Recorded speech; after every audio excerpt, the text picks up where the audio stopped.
In this video, we will talk about how to create Windows 10 bootable USB flash drive using Rufus.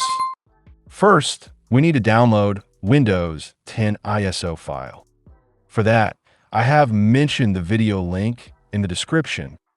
Next, we need to download Rufus. Simply open the browser, type Rufus, and press Enter. Open the website and scroll down. Click on a link as per your system bit version.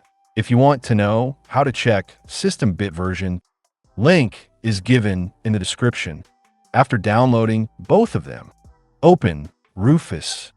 Click on Yes.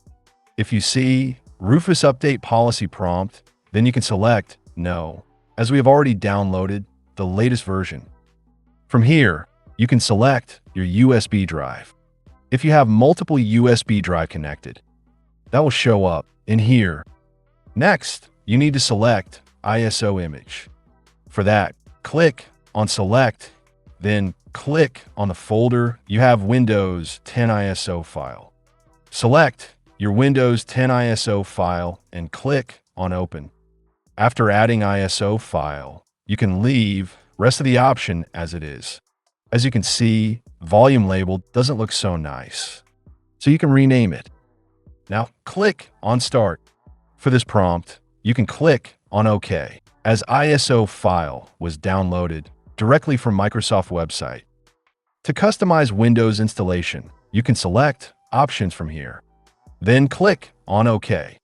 And again, click on OK if you don't have any data on your Pendrive. It's going to take some time. Let me fast forward it. All right, it's done. Let's check it. Here you can see we have Windows 10 bootable Pendrive.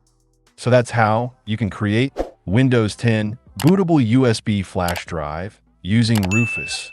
See you in the next video.